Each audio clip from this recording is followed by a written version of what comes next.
The PAJ president was a guest on GNN's Power Talk Live on Tuesday, where he was responding to the issue of the political influence on the press. In some respects, an unhealthy relationship between politics and the press. And look, it had to happen because we are so small. Sometimes I think we forget how tiny we are, where everybody knows everybody. Sometimes even that gets in the way of proper investigative journalism. But you went to school with that person, or your children go to school together, or you were friends or colleagues or associates in another area. And then you find that person in politics now, and you are in the media, and they call and they ask for a favor. They ask you to do this, they ask you to do that. On a human level, sometimes these things are difficult to balance. But at another level, you have to ensure that you are professional. The person consuming your work, the listener or the reader, has to have a fair expectation that you are doing your work without the influence of others to slant it in a particular way to represent anything but the truth. To even deepen the independence from political influences, host of Power Talk Live, Ronald Thwaites, gave his own recommendation.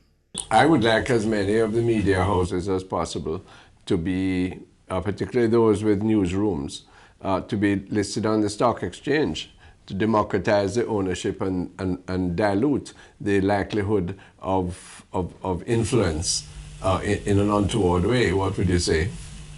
That's not a bad idea. Thinking of it just based on how you've mentioned it, I never thought of that before.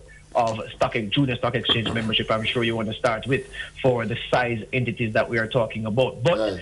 I think greater look, independence of action on the part of the media houses and the separation from the political actors who gather up, especially around election campaign time, and attempt to, I'm not saying that they do, attempt to pull strings in newsrooms as they try to seed the clouds for their own reign of victory.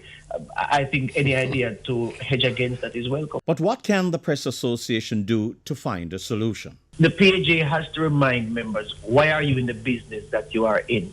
And we believe that the time is coming for a serious conversation with the MAJ, the media bosses, to say, gentlemen and ladies, how do we change not change, how do we address the issue of funding for your entities, the businesses under your control, so that you are able to pay newsroom staff much better, so that a man or a woman knows that they are to keep on the straight and narrow because you aren't to influence a story because so-and-so MP or cabinet minister is going to give you an envelope with $20,000 at Christmas.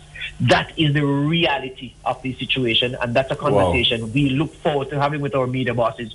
How do you ensure that you can pay a little more, give some equity if you can't pay hard cash, so that the person feels, all right, if I'm going to be slaving 14 hours a day for something, it's not just a dead salary I'm collecting, but at the end of the day, I have a stake in this, and I can see value in my association, so I will have an incentive to remain on the straight and narrow, because no one remains on the straight and narrow just because they're honest, gentlemen. There's an incentive to do so, whether the protection of your soul or some other consideration. Michael Sharp, Frontline News.